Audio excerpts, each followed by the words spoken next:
have my team done. Right. Okay. Oh, was it good? Have you done it? Yeah. It was fun. Was it easy? No, it wasn't. No. Play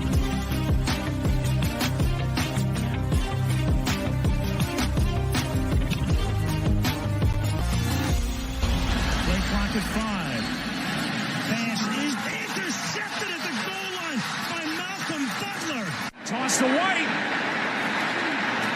He's in! Patriots win the Super Bowl! Welcome to Patriots Touchback Podcast. Good evening, everyone, and welcome to another edition of the Patriots Touchback Podcast. Today, I will be hosting today's episode alongside with three of our co-hosts. So it's a full house today. Got Nick, Luke, and Carl. How are you all doing, lads? You all right? All good. Doing good. Good. Yeah. So, yeah, Carl's got technical issues today, so he's not going to be able to host the show. So normally he's our host. So we'll give him a week off for this week. We'll give him that benefit of a doubt.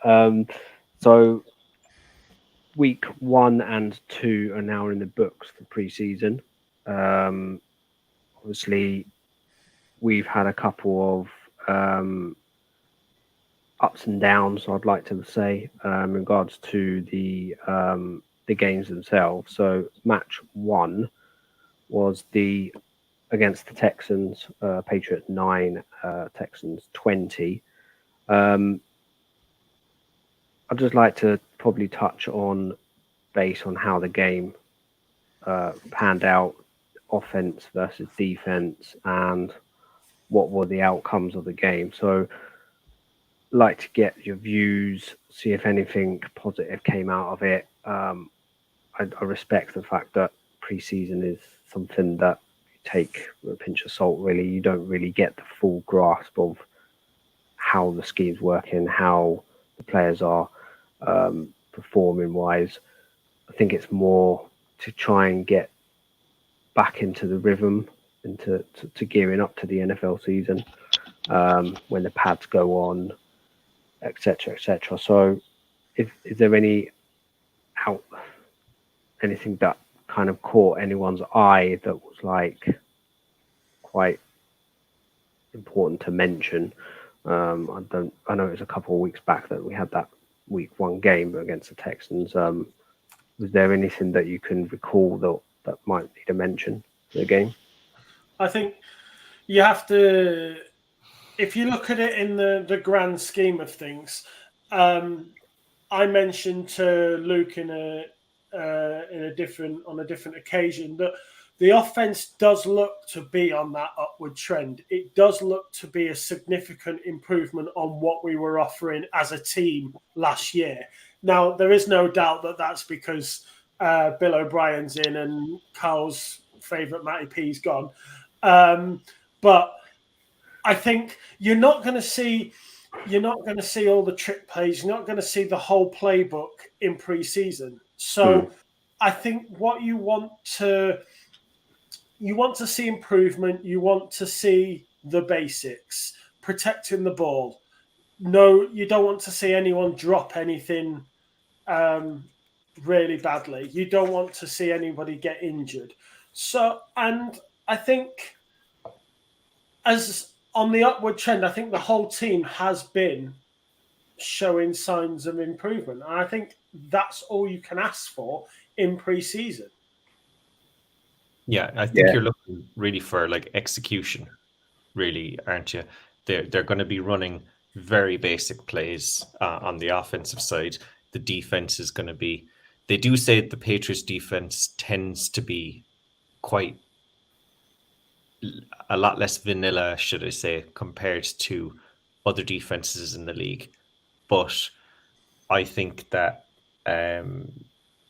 you're kind of back. You're in your basic kind of base defense, and all you want to be able to see is, can the guys out in the field execute the basic stuff? Are they in the right place at the right time?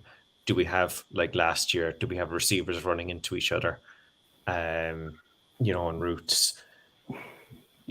Do we have any busted coverages, and are we getting pressure? And are we able to block for the quarterback? Just really basic stuff, and that's kind of what you're looking for. You don't want to be getting too hyped up about the fact that Malik Cunningham scored a touchdown. Yes, he does look exciting, but yes, he's also playing against second and third stringers. So everything with a pinch of salt when it comes to individual performances, I think. Yeah, exactly. I think I agree, because I think I found on the first game aspect side of things, I think it was more. It didn't feel like it was your starters out there, which rightly you don't want to put any of your starters out on week one and then he ends up getting injured. I think it felt more of like, let's give the rookies or the second years the reps. Let's see let them get the reps in under their belt, see what they can do. For me, one standout was Mills. He was on fire. That guy was. I mean, I know Mills could probably be potentially be a starter versus that Texans, probably all rookies and etc. But he was really on the ball. He was all over CJ Stroud, picking him off in the first two plays, and then he was just kind of like all over the field. So he was like a kind of a standout player for me in that aspect. I think it's more Bill just letting the youngsters go out there, see what they can do, let them have a bit of fun, and see if anything comes out of that. Another one was Keon White, which standed out pretty awesome to see as well. I think he's going to be an awesome draft pick, I think. I think it depends on what you actually look for as well. Taking into account the second game against the Packers this last weekend, I know that it got cut short, but you look at Zappi. He took the ball and he hit that one pat. He was looking for the pass, didn't have it. He rolled around, rolled out, and actually ended up running in for the touchdown. But that seems to be a lot of what he's doing at the moment, rolling out and then either running or passing. If he needs to improve on his actual pocket play, because it's all well and good being able to roll out and make a short 10-yard pass down the numbers, or a small cross field pass. But if you're stuck in the pocket, you need to improve that. So where is his in-pocket performance is not being shown? Is that deliberate, or is that just him not having? So I think it's very hard to take what you see at face value. There is so much more going on. You just have to take it with a pinch of salt and trust, sort of gauge yourself a whole picture from everyone that says something different. Yeah, this is what I wanted to ask you guys, is that I get the sense of vibe from seeing Mac in week 2 and quite a lot of Zappy in week 1. Is it me, or I get the sense that they're running scared? They don't seem settled enough in the pocket. They either not confident enough in that O-line that they're going to get hit or they're going to get tackled. They just seem to be, like you say, Zappy just runs out of the pocket because he's got doesn't feel that pocket presence. Like, Brady was the fucking best at that, because he would just stand there and he knew where everyone was. He knew what was blocking, he knew what was coming, but he would stand in there to that last second if he needed to, and bang, he's releasing that ball within 2-3 seconds. I don't get the sense that these two are doing that. And again, I don't know if that's going back to last year where Matty P just completely destroyed this offense, and he then put a dent in Mac's confidence. Don't get me wrong. I think that there was occasions in week 2 where Mac did do fine. He found Bourne a couple of times on the slant passes, which was tremendous. And then again, Booty as well, or Booty, what his name is. He adjusted himself quite pretty well, where Zappe was either underthrew it or he overthrew it, and Zappe Booty adjusted, and he actually did really well in that sense. But I just get the feeling that there's still that pocket, that presence isn't there. There's something scaring him, or it's a confidence thing. I don't know if you guys feel the same, or I think a lot of it is to do with the fact that Zappi and Jones are both pocket passers. And the fact of the matter is in the NFL at the moment, there really aren't great offensive linemen in the league anymore. There's not that many great ones in terms I mean, a of. couple were banged up. Don't get me wrong. Like you Yeah. got your Ononuzu wasn't there. Strange wasn't there. As you could see, Brown wasn't himself either. No, exactly. But like a lot of the time, these guys are probably going up against second stringers as well. And I think in general, you look around the league and you talk to anybody, and they'll say, "Oh yeah, my team's offensive line isn't great." I don't think there's many fans or even coaches or people involved who say like, "Oh yeah, we have a great offensive line." You know, I just think it's the way it's been taught in high school, the way it's been taught in college. It's not the level that it was anymore, that what it was before, and you also have these absolute freak athletes on the defensive side now that are able to get to the quarterback a lot faster, which is why we've seen the proliferation, big word, of the mobile quarterback. You know, how that's been so popular, and we're still trying to have a guy in Mac Jones who, yes, he can roll out and he can throw a pass. It's not a strength. It's something that he does out of necessity, not because that's what he's good at. It's just something that he like you said, he runs scared and he tries to throw a ball on the run. That's not because he's good at it. I just that's why I panic. That's why when he's running out of that putt, he it's not a strength. He hesitates. To me, it looks like he hesitates too much, and then he doesn't know what to do. But to be honest, exactly, like for Mac Jones, I think everything has to be perfect for him. Has to have a clean pocket under no pressure. I think the stats for him when he's under no pressure versus when he's under pressure are like Drew Brees when he's in the dome and when he's not in the dome. It's, you know, chalk and cheese. He's very poor under pressure. And in this league, you can't, even if you put up a great offensive line in front of him, if you're not able, you need then to have great receivers around you. And we don't have great receivers. We have a bunch of, I would say, two. Might have one mediocre wide receiver 2, and the rest are wide receiver 3s and 4s. So if you're going to have this mediocre quarterback, you need the talent around him, and the Patriots haven't surrounded Mac with great talent either. I also think he wouldn't be significantly better even if we did have had better talent. But I mean, moving on to like the running game as well. Week 1 there was nothing going for Strong and Harris. There was just at all, which brings us on to why I think we've signed Elliott. But we'll go into that part in a minute. But again, like week 1, running game just didn't exist. Week 2, you start to see Stevenson now coming in, and he ran the ball like, you know, he's going to definitely make a mark on this year for that running back position. Then again, you've got wide receiver core. Thornton week 1 did okay. He did a really good catch I think Zappi did overthrow a bit, put it too high for him, but he did a great job in going up and getting that ball. Any other week might have been a pick, depending on the defender that would have been covering at the time. But again, week 1, I didn't really see any wide receivers that were calling out or worth mentioning, because it's just like you say, it was just a game where you just want to see where they're at in as a unit, as a team, still if they're on the same page. Week 2, wide receiver core, I think Juju had a couple of snaps, but it was nothing major.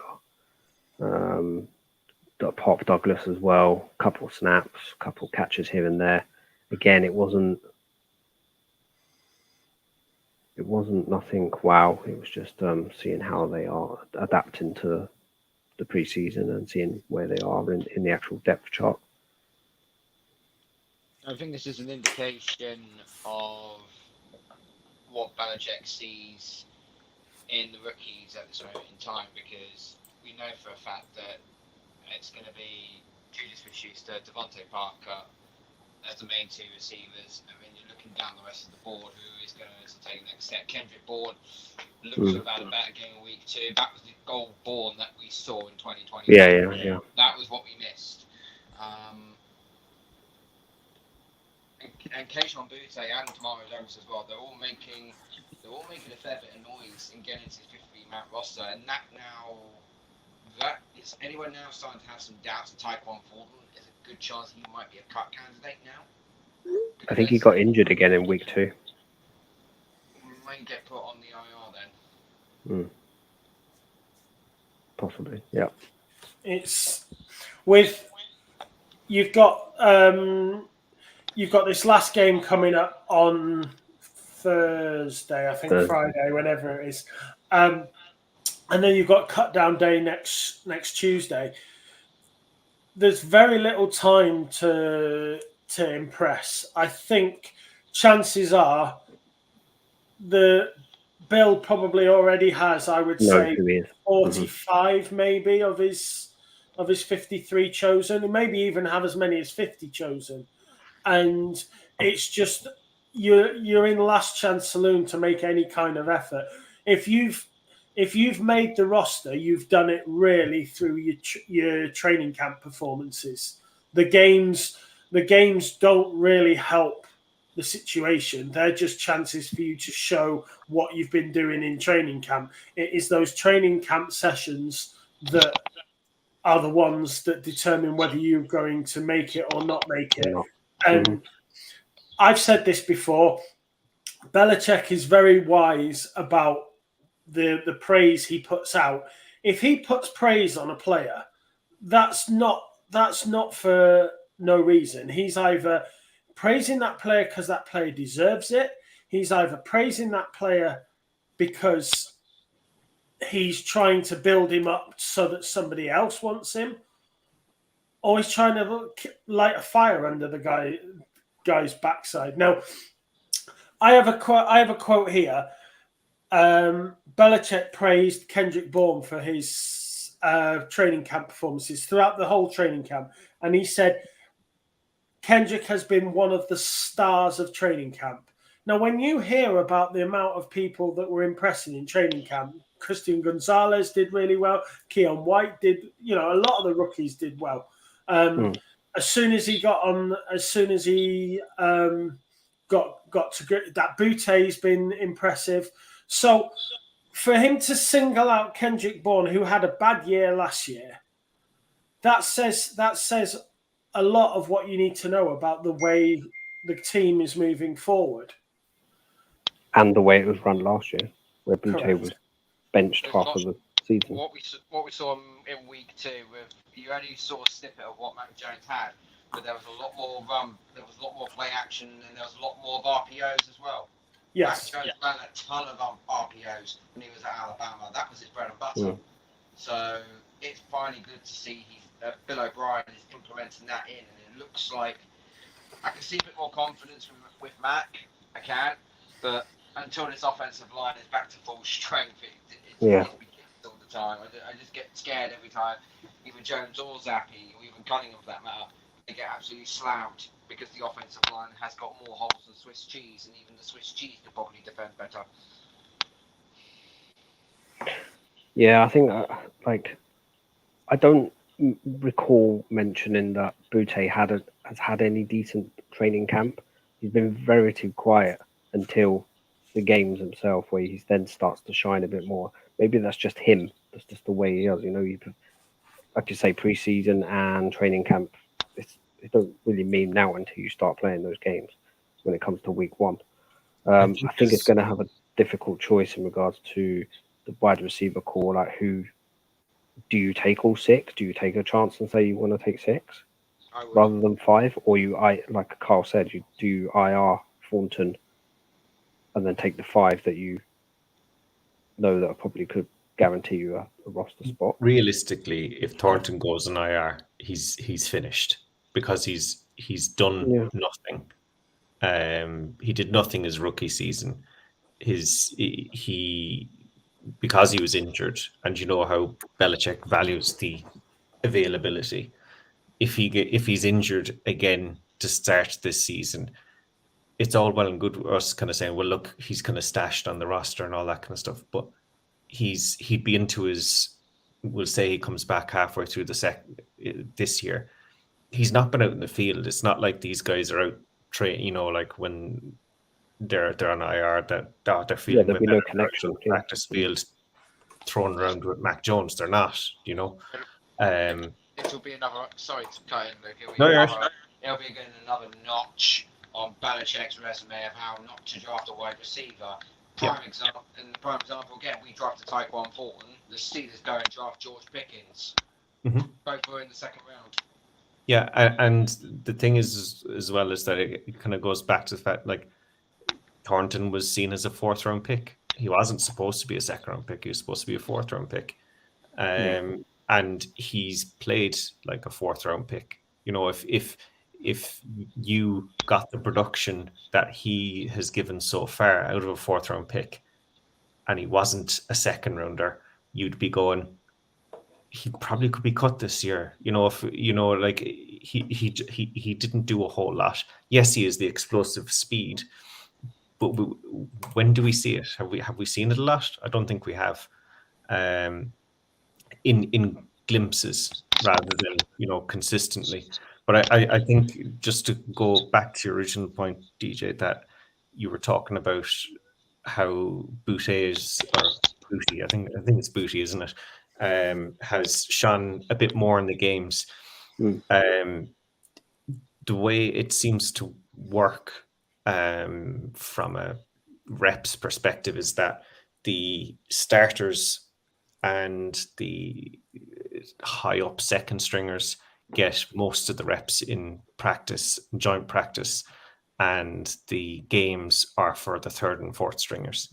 So read into that, I suppose, what you will. Now, obviously, there are some first teamers that are interspersed in there to make sure that the thing doesn't go to hell. You saw kind of Jalen Mills play the first half the other day, but when it comes to wide receivers, we didn't see much of Demario Douglas. We didn't see much of Parker Smith-Schuster. I know he's come back from injury. It kind of tells you probably what they think of Booty, that he's getting a lot of reps there, probably because he's on the fine line of making the roster or not. Yeah, I agree. So, do you want to mention anything else in regards to the preseason games, or should we just move on to the next segment? So, the next segment was just a brief discussion. So, just touching base on what happened in the end of the preseason 2 game where Bolden, I think he clashed helmets with another Patriot lad. I don't remember who it was. I think it was Calvin Munson, was it? Sorry? I think it was Calvin Munson. That's it, yeah. That's it, Munson, yes. I think they both went into the tackle, and obviously he got hit quite strongly in the neck/head area. He looked like he was knocked out cold. Obviously, the game was stopped immediately. He was attended to. Then there was a decision, I think, made by Bill initially. He just turned around and said to the officiating, to the refs, and said, like, this game's getting called off. We're not going to continue. I think this was all, again, what occurred with Damir Hamlin in the Bills last year. So I think it was just more of a precautionary measure. Look, we're not going to continue. If he's needed really like getting stretchered off and taken to the hospital, they were just going to cancel the game and suspend it as it was. Doing rightly so, they did. I think there was Matthew Slater and a couple of other lads that actually called out Bill to say like that was the best thing and the honest thing to do at that time, and they were I don't think they were surprised that he did it, but it just goes to show that Bill is not as cold-hearted as people make out him to be. Bill, in my opinion, would have just said, let's just carry on with the game, but no, that's not how it panned out. A player's health is the most important. You know, we talked about this after Damar Hamlin. Nothing, the exhibition, the show that is being put on. It's a violent sport, and the show that's being put on comes second to the player's health. Now, he suffered that head collision. He, like you said, DJ, he did look out cold initially. But as I understand, he had feeling in all his extremities when they removed him from the field. They took him to the hospital, and they took him to the medical center.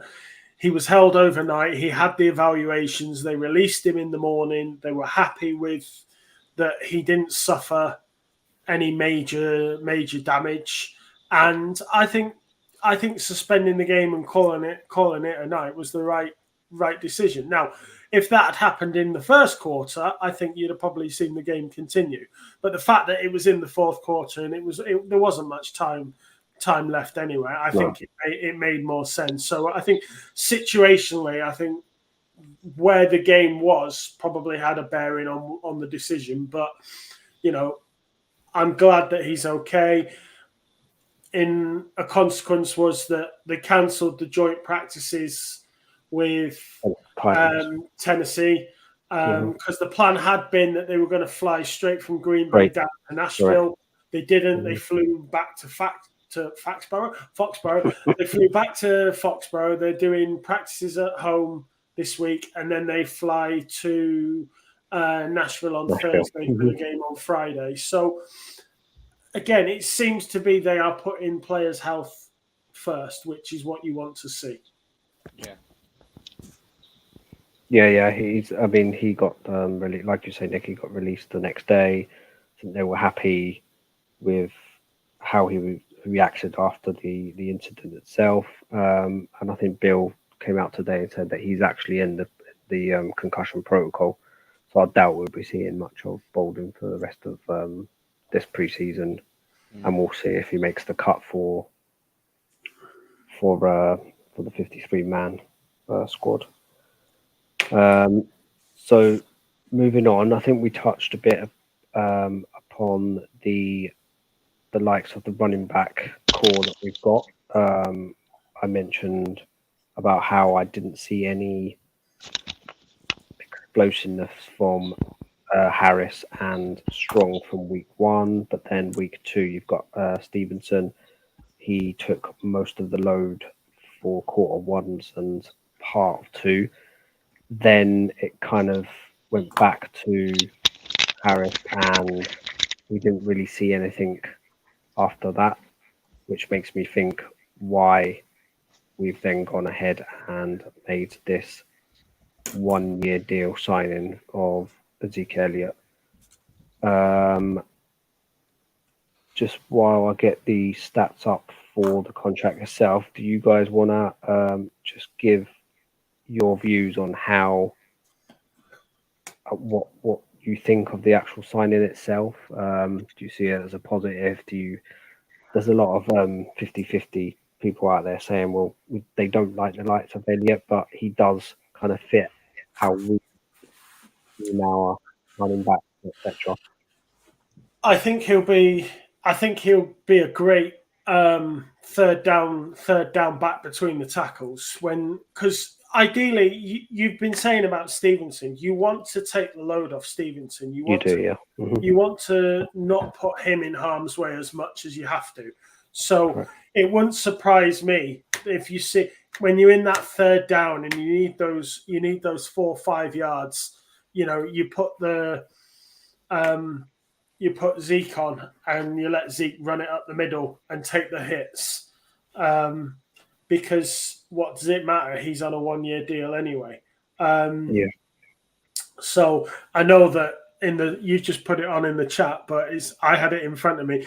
Base salary of 1.55, a signing bonus of 600,000, a 50k active roster bonus per week, and then his 3 million in incentives, which are built into 300,000 blocks. So Zeke's got to perform to make his money, which is what you want. And by giving Zeke the ball in the tough situations, in those big, when it's going to be a big hit time, you save the mileage on Stevenson. So I'm all for this deal. I think it's a win-win deal. You know, it pleases me. Carl's return just in time. It pleases me much more that we've signed Elliott and rather than the age-old wide receiver that we were supposedly gonna sign. But, I'm much happier that we've got Elliott. I still would have preferred Hopkins than Elliott. I think just on Elliott, I'm not too much of a fan of the signing. I think he fills a need. I think we needed somebody else that was a starting caliber running back. Zeke isn't. He's not a starting caliber running back anymore. Well, that's the thing, is he? He needs to prove himself. Like, but he was at one time the Cowboys.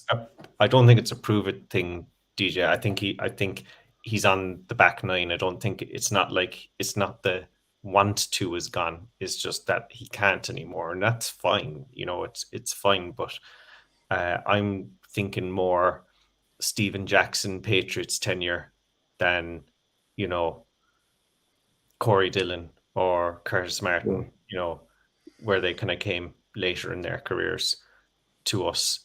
I think it'd be more. No, I don't think it'd be as bad as Steven Jackson was for us, but I think it'll be more kind of that way, maybe like Fred Taylor was maybe for us. I just don't. I think he's there for his ability to catch the ball on third down, run some power on short yardage, and pass block. I think that is primarily why he's there, because he's an outstanding pass blocker, and he'll still be able to do that no matter how good or bad the body is. He'll still be able to do that. I just think that you had the guy that you needed is over in New Jersey now, and if you're going to sign a running back, and it's not like we're short of cap money. Dalvin Cook was there. We chose to sign Zeke instead. At the well, I say that Dalvin might not have wanted to come to the Patriots, and look, you can't blame the Patriots for something they don't control. If he didn't want to come here, in a way, you kind of can as well, because the reason he probably didn't want to come here is because we're not all that good, and he wanted to go somewhere that would be competing, and I get that. But yeah, I think I'm not the Cook one. How much more was Cook? Backup. How much more was Cook? Was it 8.86 million or something? 8.1. Yeah. But you got to read, if you read into his if you read into his contract, there's this big thing about whether Cook's going to be available because he's facing a suspension. That's where if you look at and that's where I think a lot of teams went. If you look at the way the Jets have structured that contract, if he gets suspended, his pay, and I know they say it's 8 million guaranteed or whatever it is, but if he gets suspended, it drops to like 2 million or something like that, because a lot of it is availability bonuses, like Zeke's on an active roster bonus. Dalvin Cook's on, yes, his guaranteed money is X amount, but if he's suspended, if he's not available to be rostered, then his guaranteed money it drops. And so I think isn't it like nearly guaranteed money or something? What's the phrase they use? It's like I'm not almost sure. guaranteed or something like that. Where guaranteed. He'll get it. It's like 99% sure he'll get it. But if he doesn't, there's still that, you know, we can still get out of it, which really means it's not guaranteed at all. It's a bit like Zeke in that, like, Zeke has a lot of bonuses that he should get for just being on the team, you know. Yeah, but Zeke's got the 4 million incentives is, from what I've heard, is he has to match what he did in the Cowboys last year to get that 4 mil. I think to get the 4 million, yeah, but I think I think there's like $1 million is like roster bonus. So if he makes roster, he gets $1 million. That's it's 50k. It's 50k for an active roster bonus. So over 17 games, that's 860. That's 860 grand. Yeah. But you just said it yourself, DJ, about what Bill wants. If Dalvin Cook is going to be suspended, then that's not what you want. You want a guy to be available. So there's no point in signing somebody who's facing a suspension. And I think that's why a lot of teams are touching. But it's okay to keep someone that's got guns in airports and stuff on the team. Well, innocent until proven guilty. I would say comment, but so I don't know. Just one last thing on your favorite person, DeAndre Hopkins. You said he's too old. He's 6 months older than Devontae Parker, but we'll just leave that one there. Yeah, he's only 31. I never said Devontae Parker was full of youth either. No, he's not. But he's only 31. Let's be fair. Oh. We've gotten. He's not old. Let's. You can say he's lots of things, but the old isn't really one of them. You can say he's definitely on the back nine. All right, but he isn't 33 or 34. He just turned 31 2 months ago. So just bury that one for now. But yeah, going back to the Elliott contract, like I get what Nick said. I think it's a no-brainer. It's a win-win. The way the Patriots have done it, it's a win-win situation, and I think Elliott probably. I don't know how many other teams were sniffing around for him, and I don't think there was many. So I think he's taking this deal as a okay. I'll take your 6 mil or 4 mil or whatever, and I'm going to prove myself that I can actually be who I used to be. Fair enough. Then Bill might have just said, okay, there you go, do it.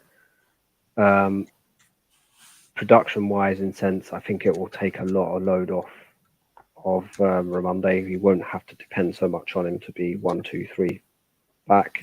Like you say, Zeke would be probably used as a third running back powerhouse. Could be more red zone, I think, for Zeke rather than Stevenson. And then you've got also another thing that someone else pointed. I actually listened to another podcast and someone actually mentioned our tight end core. Gesicki is not a blocker. He's more of a, I'd say Gronk, but he's not Gronk as in blocking because Gronk's Kelsey, yeah. So he's your go-to guy. If he's open, you're launching to him. He's a pass catcher. He ain't a blocker. Hunter can do a bit of both, but still that. But Elliott, on the other hand, he'll cut the defender that's coming towards the quarterback. So he will be used more as that blocker, but he's also a screen pass catcher as well. So I reckon it's, like I say, we can use him in many scenarios, but I think it will be a positive, I think, in that aspect for that running back core that we probably will missing someone. Have you seen the film Moneyball? Yeah.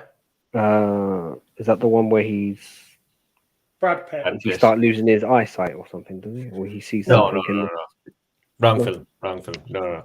So in Moneyball, they identify Brad Pitt is the GM of the Oakland Athletics, and they identify that David Justice is a player that they want to sign, and David Justice is an over the hill player, and but what he still did was he got on base, and he couldn't hit the home runs anymore, but he got on base and he couldn't run.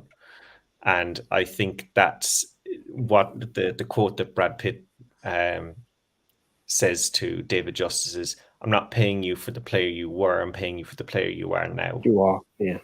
And I think that's what Bill is doing with Zeke. You aren't going to run for 1,000 yards because you can't do it anymore. You aren't going to take 20 or 30 carries a game. You're going to maybe get between 5 and 10, and you're going to be out there in third downs, and you might catch a couple of balls. That's what you're going to be. So Yeah. What was that think other film that I was saying? there he is. No, going back to the films. It's doing my Huh? head in. What film was the one that I said then? I think it's I've Clint no idea. Eastwood. It's Clint Eastwood, and he's watching thingies, and he's there with his daughter, or someone, and he's starting to lose vision. But then he hears the ball hitting, and he's saying he's hitting it wrong. It's baseball as well, isn't it? Is that a No, baseball film? you're talking about $1 Million Arm. You're talking about $1 Million Arm. It's what's his name? John Hamm. You're talking about John Hamm in $1 Million Arm, and the old guy you're thinking about is Alan Arkin. And Alan Arkin hasn't got the sight, but he's a baseball former coach, and he sits there, and they're in India, and they're looking at cricket players who can bowl, and they're looking for people that can throw a baseball. And he sits there, and Alan Arkin's sitting there with his sunglasses, and he's just listening to the ball. And he says what speed the ball's being thrown at, and one hits John Hamm right in the rib. And he states the exact speed at which that ball was thrown based on how hard John Hamm screamed. And you're thinking of that. That's the only film that makes sense. Oh, it's called Trouble with a Curve. It's the one with Justin Timberlake and Clint Eastwood. Never seen it. Yeah, you should watch it. It's not a real It's film. very similar to what you just said. He starts to lose his eyesight, but he can still hear the ball as the guy's hitting. He's like, "You don't want to sign him. He's got this." And the GM's like, "No, I want to sign him. I'm going to get him." And he proves that Justin is probably a scout or something, marketing, and he actually listens to Clint Eastwood. And yeah, you should watch it. It's quite good. Right, move on. Right, move on. Yeah, going off course. Right. Next segment. What have we got? The only thing I've got left on my list to discuss was, I know this isn't we've still got one preseason game left, but touching on base on the 53-man squad, is there any guys that you feel that could potentially be looking at getting cut, but not making the squad where you think originally they might?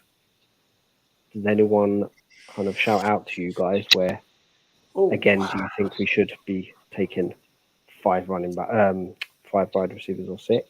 Will we go through it? Maybe I have the roster open here in front of me. We do a kind of a quick run through. We don't have to go too much detail, right? Yeah. Just say quarterbacks. Who we're taking? Quarterbacks. We've got Cunningham, Jones, McSorley, and Zappi. Are we keeping 2, 3, or 4?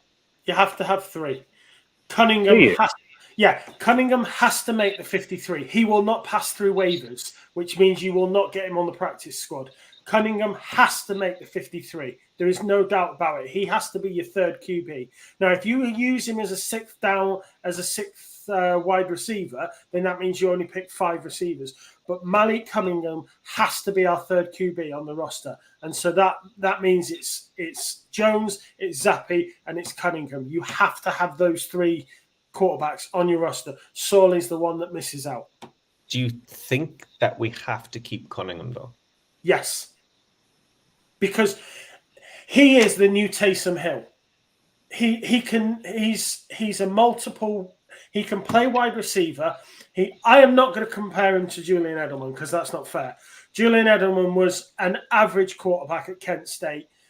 Bill brought him in purposely to change into special teams, and he became one of the Patriots' best. I'm not going to say he's one of the NFL's best, but he became one of the Patriots' best wide receivers. His stats bear that out.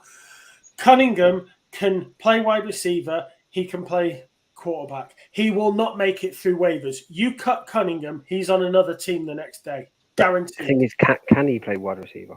I don't know. I don't think he's shown that much of an ability to play wide receiver in camp so far. In week 2, he was a couple of reps, but he never got.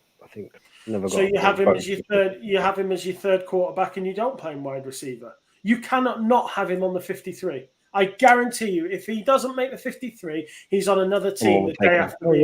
I agree. He might. I just think with him is that somebody might pick him up, but are you losing anything? Because he could end up being he'd make somebody else's roster, but do you see him being ever anything other than a 4th or 5th receiver on a team? He's proven from a quarterback point of view, that he's probably not all that good because he was an undrafted free agent.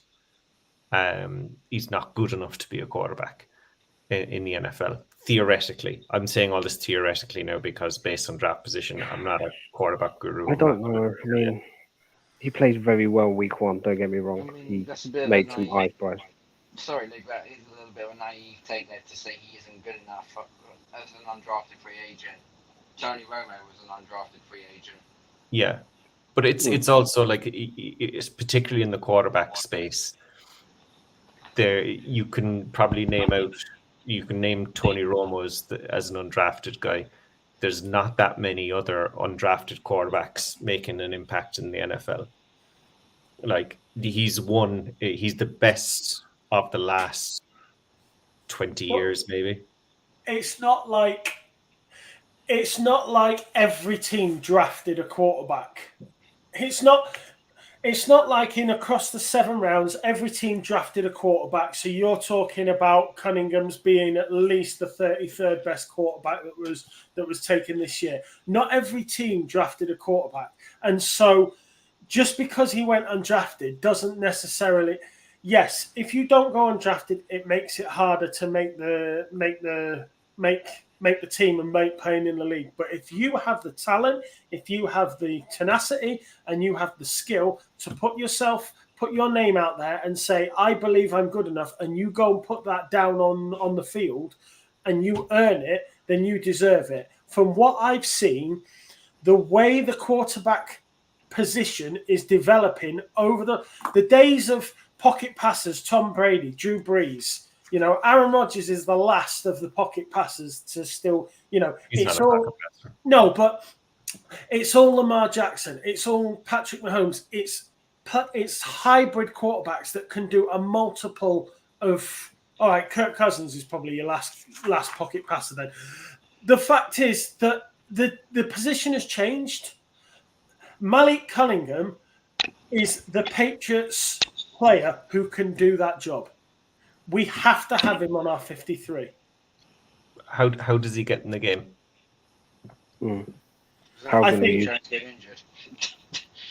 I think he offers a better production in a running play than Zappi or Jones does. That would be straight off the bat. That could be wild card plays. But Possibly. why are we messing around with Cunningham, Zappi? You say theoretically, right? We take Jones and Zappi out of a play and put Cunningham in. Why the are we holding on to Mac Jones if he's not the best option even on a running play? Because if you bring him in, it's a running play. So that's what the Saints did with Taysom Hill. When Drew Brees was on the centre, when he came out of the fold, Taysom Hill come in, but you can still use the quarterbacks in that play, but you can still just hand it off to the Swiss Army. Yeah. No, Why not use Cunningham as a running back? It's just different concepts and different schemes and how you can work things out. Malik Cunningham, I think, if Belichick was going to use him in goal line opportunities, I generally think it would strike fear into opponents because they're like, okay, you've got Ezekiel Elliott in the backfield, you have a fullback in, someone's been converted from linebacker to fullback, I can't remember which one it is now for us. And then you split 2 tight end set. The defense is then left guessing where's this going to go? And the last thing they think of, it's going to go straight to the other quarterback who plays like Lamar Jackson. The funny thing is, right? Just to cut across you, Carl, and Nick as well. I actually think he makes the roster. Like I just wanted to find out, the reasons why, and kind of dig in a bit. George Garbage complaining about, we might not make the roster if there's a receiver quarterback. I do agree with Nick. I think Cunningham makes. I think he makes it too, but I think they take 3 QBs: Matt Jones, Bailey Zappi, Malik Cunningham, and McSorley gets cut. I think maybe I have a slightly different view on it than you do for Cunningham. Is that, do you remember Joe Webb that used to play with the Vikings? Vaguely. he was a guy exactly like Cunningham. He was a college quarterback that could run around, and he was an athlete, and he was a very good athlete.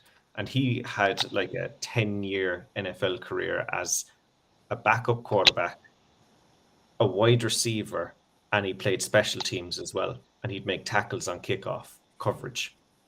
And I think that's how he makes the roster. He makes the roster through special teams, playing as a returner. Make him active on game day so that he's available, and he's there as an emergency receiver. He's there as an emergency quarterback if you need him. And I think that's how he gets on the roster, and that's how he sticks around, if he sticks around. I think he will, and it's mainly more a bit of an indictment on the talent that's on the roster. I don't think there's that many big calls to make on this roster, and that's probably a bad thing, because that means that there isn't really that many guys pushing the incumbents, which proved last year they weren't really all that great anyway. Are you allowed to move on to quarterback? I don't. We could be all day at quarterback. Are you allowed to say that you're taking 3 QBs, but you don't use them, and you use them as a wide receiver? You're allowed to dress 3 QBs. Now that they've had the rule change after the 49ers lost both QB, you're allowed to dress 3 QBs. That is the rule that's been put in. Now, you can't use that third QB as somewhere else on the field.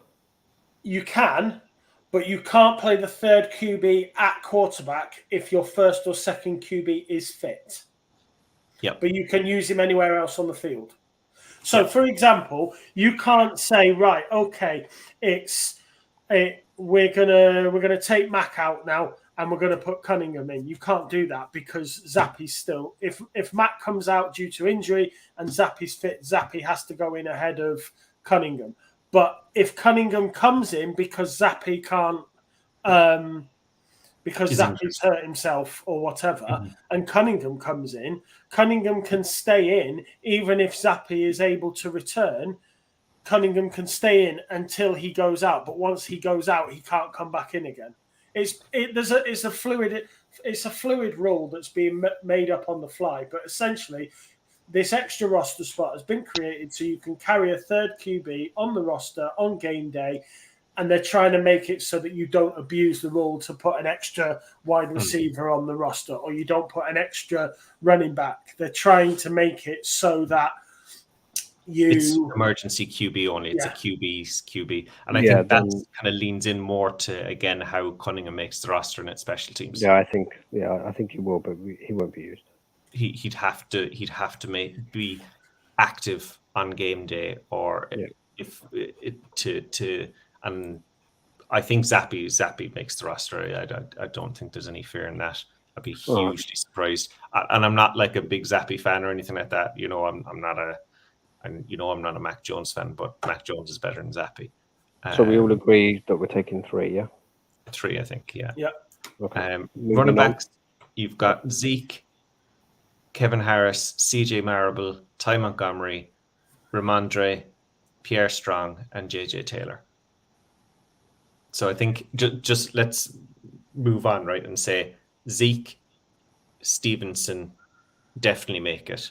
And I think the rest, you've probably, will say, for example, right, you keep 5, because generally they kind of tend to keep 4 runners with one guy that can kind of play a bit of special teams as well.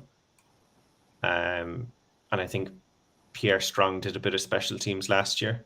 If memory serves me, he was a very bad punt protector, a personal protector on punt. So you've got Zeke and Ramondre. That kind of leaves you Harris. I'm guessing Marable isn't going to make the team. I think that we could probably just strike him off. Sorry to you, CJ. You've got Montgomery, Strong, Taylor, and Harris then to fill 2. I say we take 5, 3. but I reckon 4. I still think Ty is done. He'll get injured again week 1, 2. I'd love to keep him, and I think they want to keep him, but I still think we take 5. That he's fit first. I've got JJ Taylor down as a dark horse to make the roster. So I would say if you're going to take 5, I would say Stevenson, Elliott, Strong, JJ Taylor, and then it's either Montgomery or Harris. I wouldn't be surprised because they managed to cut Harris last year and then he earned his way back onto the roster. And I don't think he's done anything that you would say, geez, we have to keep him around. I think the same with Taylor.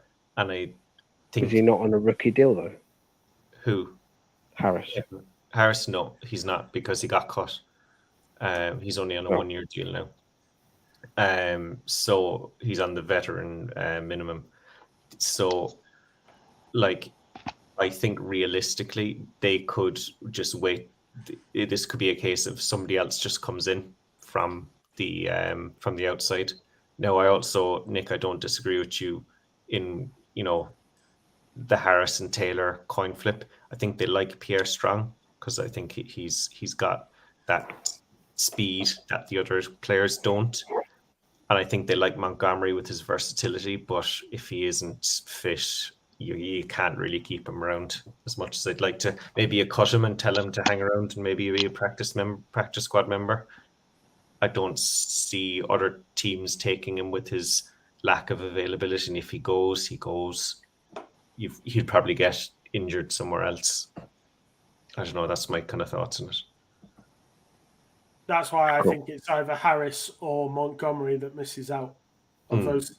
I don't that Marvel doesn't make it. He's cut, and then you cut Harris or you cut Montgomery, depending on who you choose to keep, and you go from there.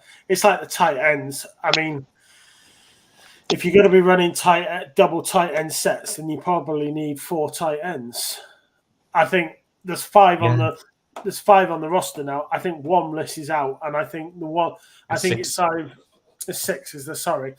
Yeah. I think you keep Henry, you keep Gesicki, you keep Sokol, and then it's Washington or Fursker for me. I think Ferkser.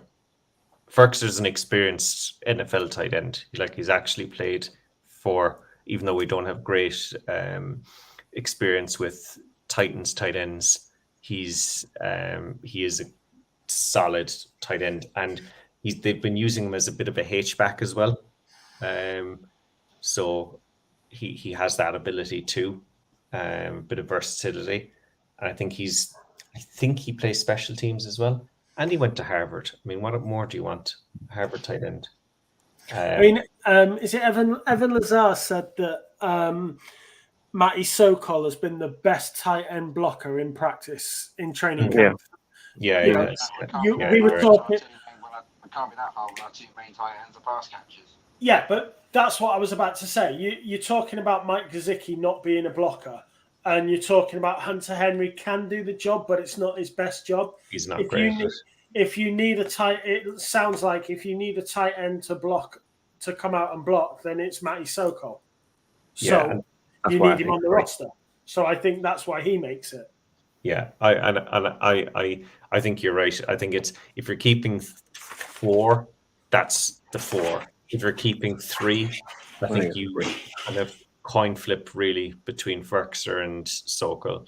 I think, again, a guy like Sokol or Ferkser, if they wanted to cut them in practice squad, either of them, I think they could easily get away with that. Ferkser was a kind of middle of the summer signing. He was available. Sokol has been on our practice squad for a year or 2 already, two seasons. I think this will be his second full season. But he's been knocking around training camp since 2019. I don't think he's 2 NFL games in 4 seasons. There's nobody kind of going to be snapping him up, I would say. Which is a good thing, because I think all reports are that he's actually played really well in training camp. So in agreement with you there, Nick, I think we've got a general agreement there. Wide receivers, Bourne, Booty, Douglas, Nixon, Parker, Pitts, Slater, Juju, Thornton, and Webb. Will say they keep 5 plus Slater is 6. Is that fair? I'd assume Slater's being kept.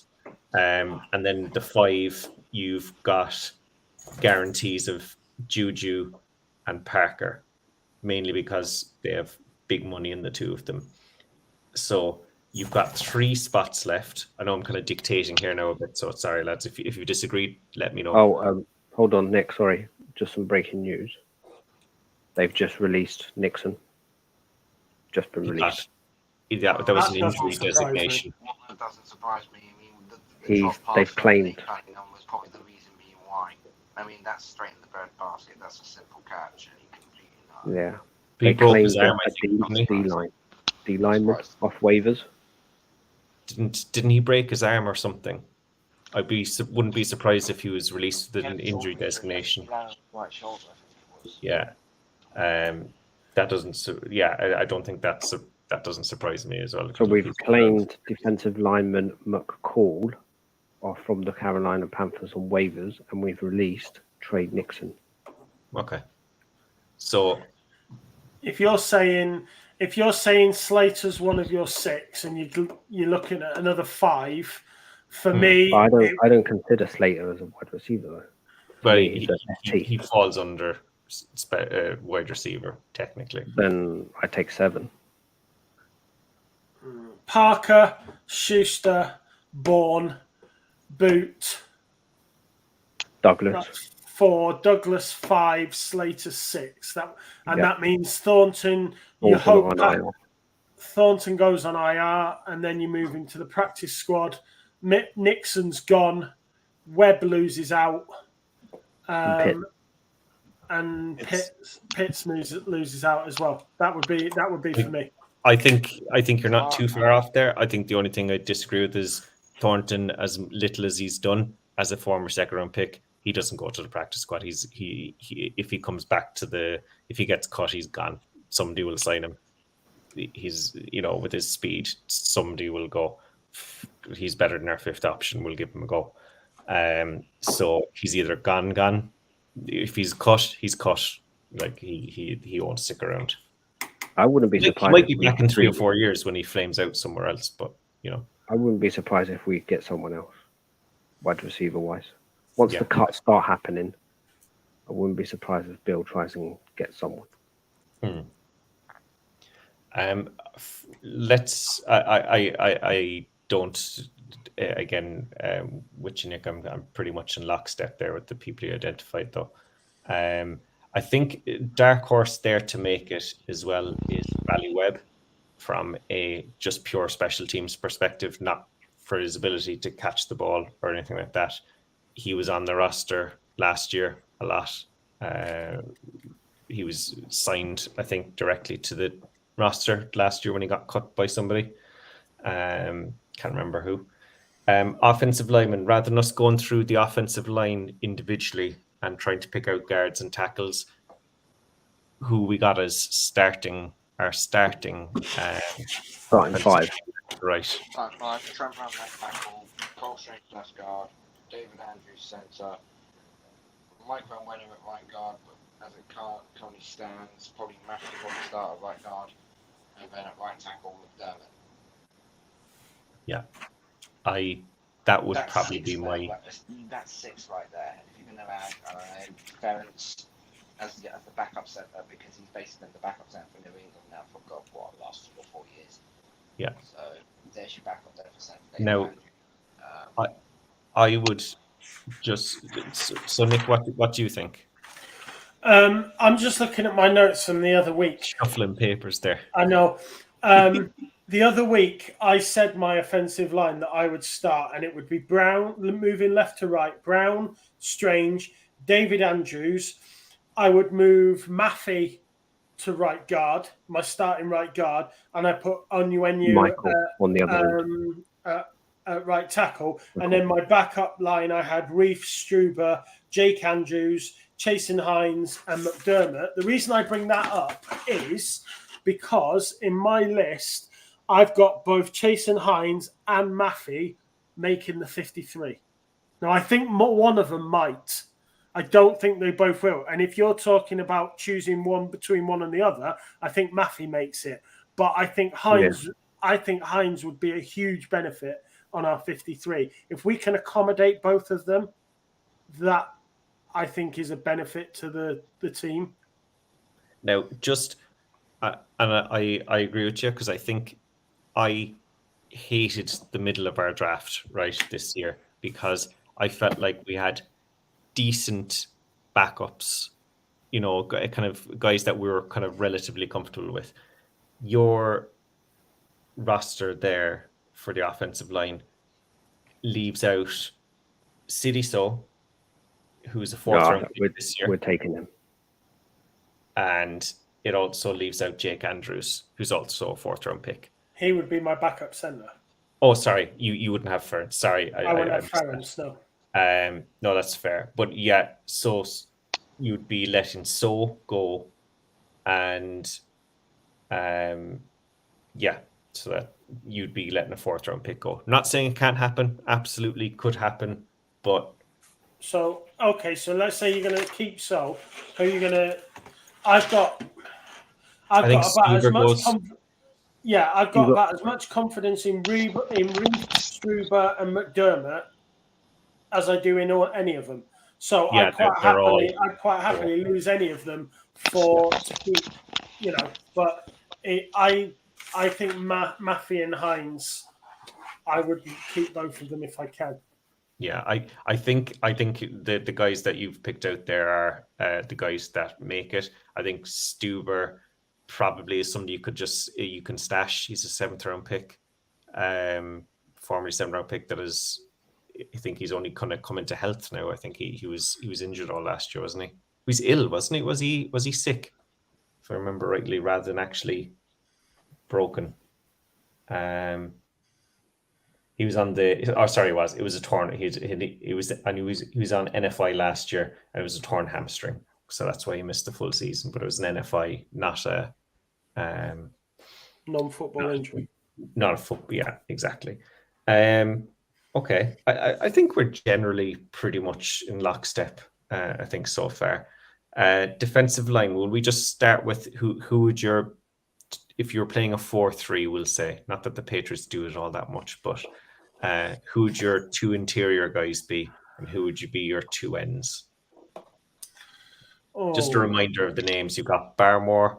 For your interior guys, we've got Barmore, Davis, Equale, Godshaw, Farms, and Justice, not Jelani, Justice Tavai are your kind of, and Sam Roberts really. He's listed here as an end, but he's a 300-pound defensive tackle.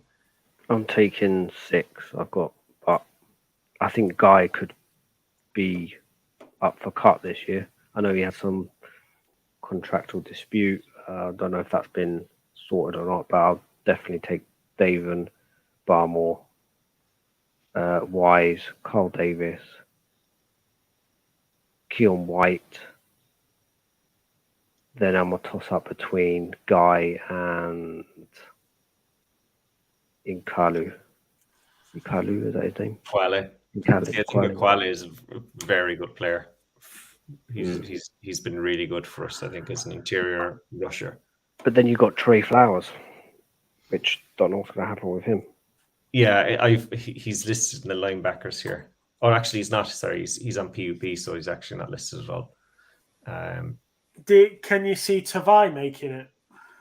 Justice Tavai? Yeah. I don't, but I can't say that with any confidence, having not seen him play, to be honest. I think he's a practice squad, but I don't. I think so. I don't know whether he makes it through waivers. That's my issue. The 2 big things I had is I think Roberts on the defensive line and cornerback Sean Wade. I think they do make the practice squad. I don't think they make our 53, and I think they pass through waivers. I think we end up with both of them on our practice squad. The problem I've got with our defensive line is I look at it and I think Wise, Godshaw, Barmore, Guy, that's 4.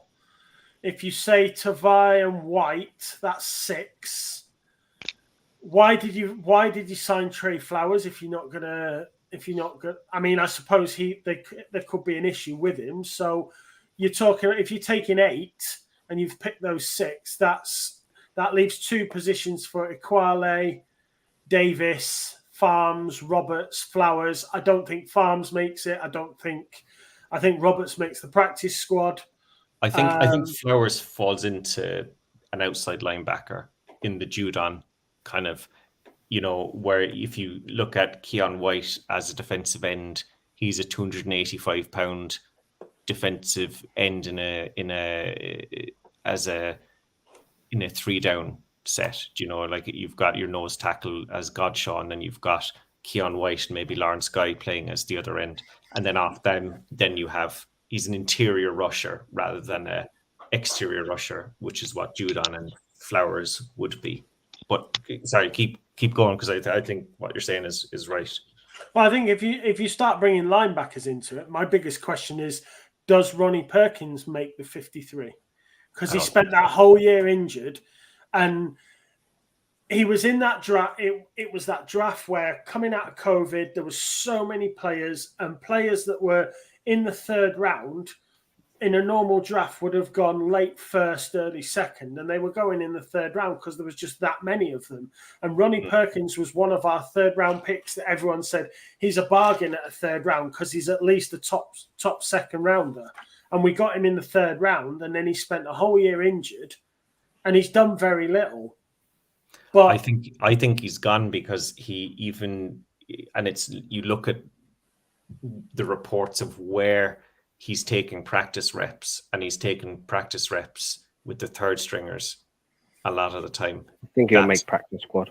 That's not I don't know if he would make a practice squad, because I think somebody would go exactly what Nick said. This guy was talented, and he's a former 3rd round pick, and he's only 2 years in his start of his 3rd year of his NFL career. I think he gets signed. Somebody goes, well, let's take a look at him, and signs him to their active roster for a few weeks just to see what he has. I think that's the type of guy. But you look at who you've got. You wouldn't put Perkins in front of any of those other 7 that I'm taking. So. Oh, exactly. So that's what I mean. I think he goes, and I don't think you can. Like, you get the likes of Mapu. He's come in this year, and I'm telling you, that guy is someone special. There's no way I'm leaving him out. No, but he's more of an interior. He's a middle linebacker / safety rather than a outside pass rusher, which is what. Jennings, he's another. Did he not come in with Perkins that same year? Who? Jennings.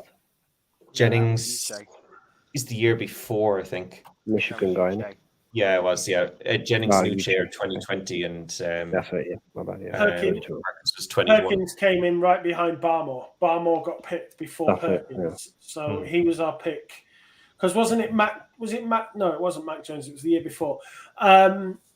We had our 2nd round pick was Barmore. We had another 2nd round pick, and then we had Perkins, who was our 3rd. It was our first 3rd round pick, I think, if I remember correctly. Yeah, I think you're right. So yeah, I think from the outside linebackers, Jennings, who I thought a few years, probably if you spoke to me this time last year, I'd have said he's gone from the roster, because I think he was kind of basically what Ronnie Perkins had done: injured for 1 year, done nothing the 2nd year, and then 3rd year he actually seemed to be doing quite well, and he seems to be doing okay. I think he makes the roster. Because I think initially they wanted him to be a middle linebacker, and he was awful as a middle linebacker, and they've kind of just said, right, just go rush the quarterback, and he's pretty good at it. Yeah, he had a game against the Texans. He was rushing that edge quite. Yeah, really he looked CJ Stroud quite a lot. Yeah, he looked rapid. Like he was whatever the opposite of out of his depth is, like man amongst boys kind of thing, almost.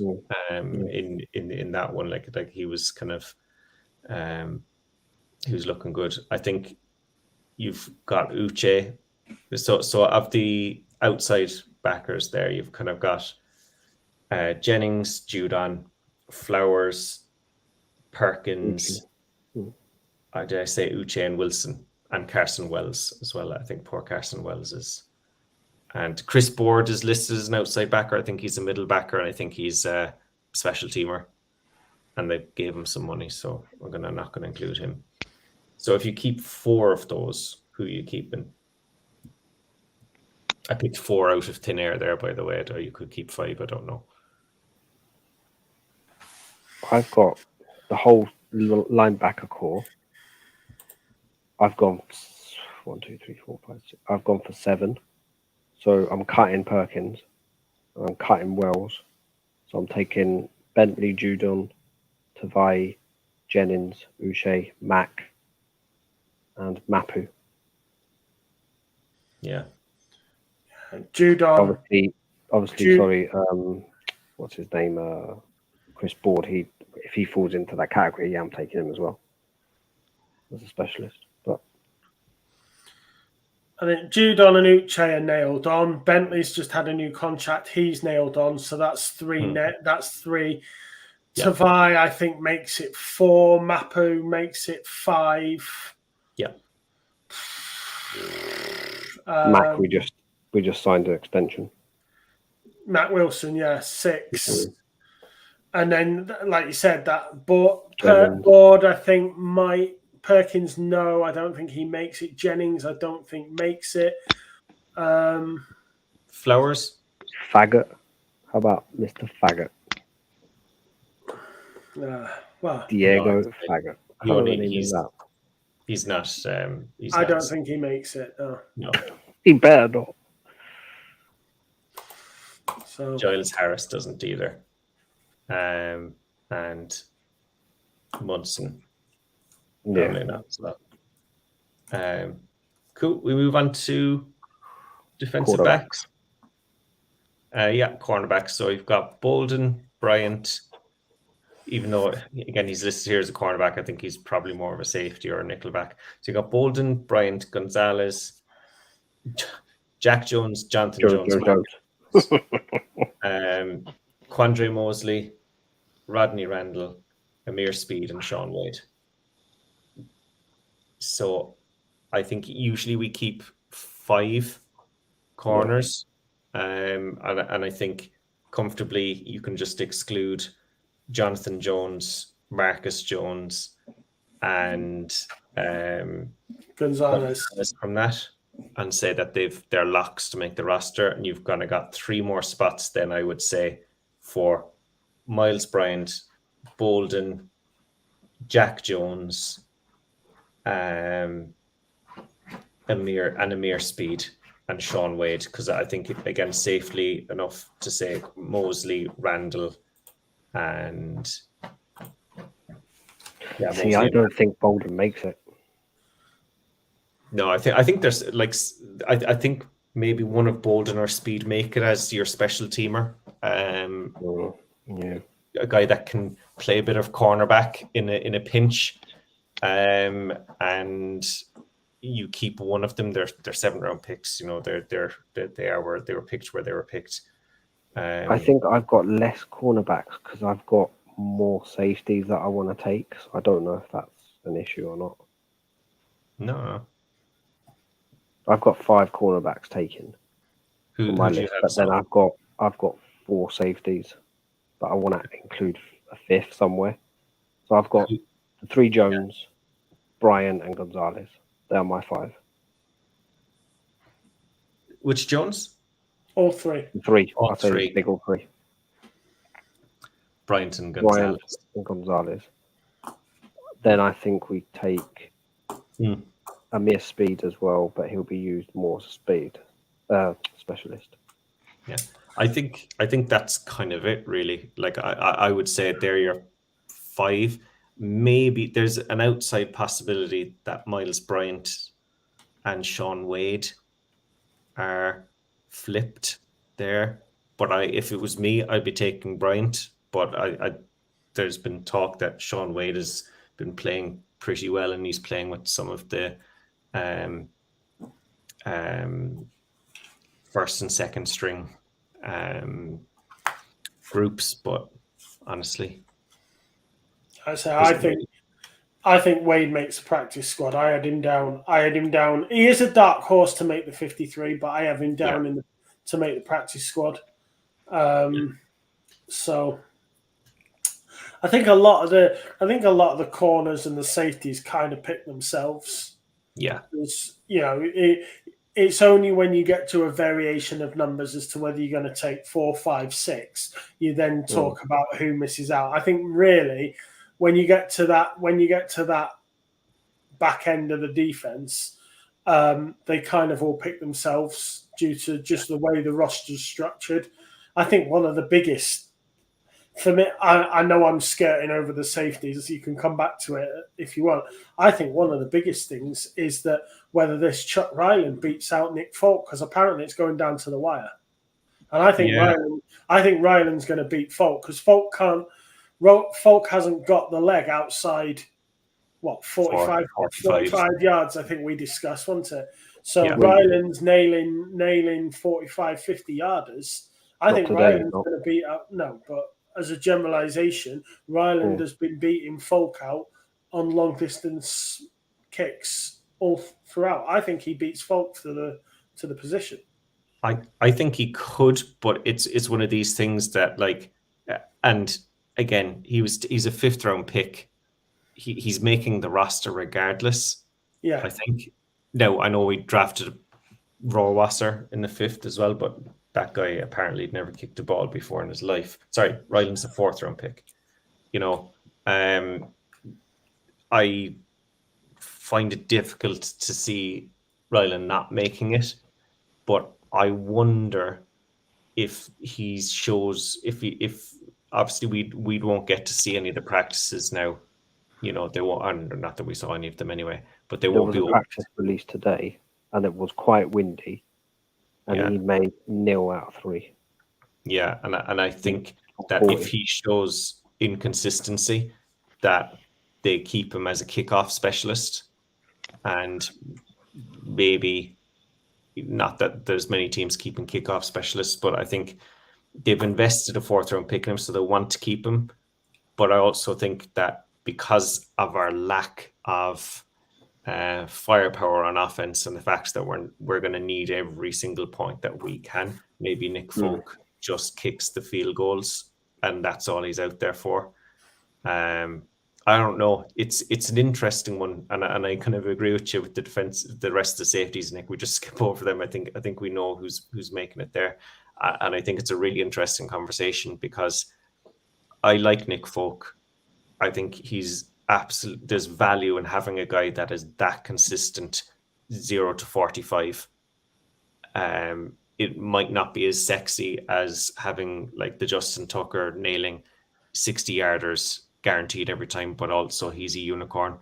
Like you look at the rest of the league and kickers, I'd probably say a lot of them are.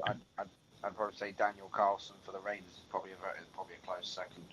Yeah, exactly. You kind of look at it, and a lot of people kind of look at kickers and go, they're all the same. And sure, it's not an important position, but then you look at how the Chargers have struggled with their kickers and the Bears have struggled with their kickers over the last few years, and you kind of go, well, it's important when you have a kicker to me, it's more important to have a kicker that you can go, when we're in 45 yards, he's going to make it, it's a guarantee, than to have a guy that might knock over a 60-yarder from time to time. But he's also, he's maybe 75 or 80% under 45 yards or under 50 yards. To me, if you know, right, if we get it within 45 yards, Nick Folks, we're getting 3 at least here every time. And you just kind of wonder, as long as Folk can still do what he's been doing, of course, it's an interesting conversation. Aye. And I've just ranted for about 10 minutes there on kickers. So there you go. It's one of my favorite topics. I love talking kickers. And that's not ironic. I actually do love talking kickers. We know, or we're quite thinking on who we're going to take safety wise. Yeah. Yeah. I think off the top of my head, it's Peppers, Phillips, Mills, and Duggar. Yeah. What and about maybe they're your locks, and then it depends how you're swinging it with in terms of do you count Miles Bryant as a safety, or do you go actually Josh Bledsoe as the guy you're keeping? I don't know. I think you're. You see, I'm quite high on Bledsoe. But yeah, I remember last year I was really high on him. I remember sitting here saying he's my dark horse to make the 53. I wanted. Now he didn't make the 53. He played on the practice squad, I think, didn't he? And there was just he had those performances in the games where he just seemed to be doing against the lesser players. He seemed to be doing the job, but then as soon as it came to his training camp performances, he wasn't getting it done. So, I think he's another one that he's probably going to make the practice squad. Mm. Whether he makes the 53 depends on how you're going to set up and whether you're only taking 5 or 4 or what you do. So I would like to see Bledsoe make it. I don't think he does. I think he's a practice squad player. Yeah. Then obviously so. the other mentionable ones that we haven't got on our lists that normally do stay on are Joe Cardona, so he's the long snapper. Schooler, I think still makes it. I don't know. I think you've got a few guys there now that are special teamers that they've added. I think Schooler last year, whilst he's kind of like the Chase Winovich effect, where you had this long flowing blonde hair sticking out of the back of the helmet, so he was easily, you could see him, and then he'd make this great tackle and go, Jesus, he's great. And then you see he was as liable to have I think he got penalized quite a lot last year and had a lot of decent special teams positions negated by his ability to give away penalties, and where our special teams was bad last year. And I think it's something that they clearly tried to identify by bringing in a few veterans this year. I would not be surprised if he was gone. They've also got rid of weird cut. Almost DeMarcus Mitchell was cut. Yeah, he got cut. He got picked up by someone. He was again in its poor special teams, group, but I mean he made the roster for us last year. So interesting, that one. I wonder what was in that one, because I think someone pick him up. I can't remember who it was. Team wise. I'm pretty sure I saw it. They picked him up from the waivers. But yeah, it was. I just found it weird that he was the 90th guy, and there just seemed to be, I would say guys that I would have thought he would have been somewhere at the very least in around the 70s. In terms of if you're stacking your roster top to bottom, at worst he'd be in the 70s. But for some reason they felt the need to get rid of him. Fair enough. I don't think we'll lose too much sleep over it, but yeah. The thing with Chase Winovich is he needs to learn how to wash socks. You don't get that gag, do you? You're all looking at me playing. Right.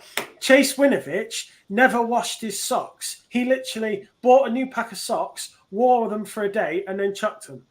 He never washed socks. Right. He does, because he burned through his salary there fairly fast. He literally buys socks by the week. He wears a pair of socks, chucks them away. Doesn't wear a pair. He doesn't wash his socks. He just wears them and throws them. It's like, wash your socks, man. Well, but little things, So. Cool. The only other, as we start to wind down, the only thing I've got on my list now is that Bill Belichick's a Swiftie. Oh yeah. I saw his comments on about Taylor Swift, and apparently she had a concert at Gillette last week, and it was absolutely hammering it down in wind and rain, and she kept going, and she did a 4-hour set or whatever. It got delayed, and. Bill Belichick was asked. That's longer than any Metallica set. He was asked about it, and he just said he applauded her tenacity and her drive and her ability to carry on and do the show. And what I think Greg Webb on WEI, he just said, "Does that make you a Swiftie?" And he goes, "I don't know." Bill Belichick's a Swiftie. Loves it. Loves a bit of banter. Right, so before we wrap up, again, just a quick reminder about the week 1 party that the Full 10 Yards, that's our sponsored company, they are hosting an NFL week 1 party in Birmingham. That's a local event over there in Bromley, so be sure to click on the link down below and it will take you to the guide in regards to how to obtain your tickets and where the venue's actually been staged. We've got 2 honourable guests from our pod going, so that's Nick and Carl. So if you do pop down, I'm sure there'll be drinks flowing all night, so I've been told. So yeah, it should be a good little event to drop past. Other than that, I don't think I've got anything else on the agenda to go through, so I think we'll just leave it here. Give us a like, a follow, and a share on all our social media. So that's on Twitter. We're also on Facebook. We've got a Spotify account as well, which we'll be uploading our podcast onto there and also onto the YouTube channels. So that's it, guys. Thanks for this an hour and a half episode. Slightly gone over the 1 hour mark, but hey ho. So thank you, guys. We should be back next week, hopefully closer to once they do that 53 cut, which is what, Thursday, isn't it? Nick, did you say it was Thursday? Tuesday. Next Thursday? It's next Tuesday. So next Tuesday. So we might actually be live while. Yeah, I think cut down. I think is it 9 p.m. 4 p.m. Eastern. 4 p.m. So yeah, 9. Yeah. So I think if we go live at 9, cut down should have just. We'll have all finished. the numbers. By the time Cool. we get towards the end of the pod at 10 o'clock. Be like transfer deadline day, wouldn't it? Jesus. Oh, I'll be loving it. I'll put a yellow tie. I'll put a yellow tie on then, shall I? For transfer deadline day. Yeah, that'll be good. We might also, I don't know if we'll be doing it or not, but we might as well try and host the quiz that night as well, since that we've really not got much to say just about the 53-man squad, and then we've also got Nick's NFL quiz. Was it a Patriot one? This was a Patriot one. It wasn't. Well, it was. I've got a quiz that consists of both NFL in general questions and some Patriots questions. So I can make it as long or as short as you want it to be, and I can make it as Patriots focused as you want it to be. So yeah, we'll take it off screen, and then we'll get something on. All right. No okay. worries. Other than that, then we'll get going on, and I hope you all have a good week, and we'll be online next week. All right. Catch you all later. Go Pats.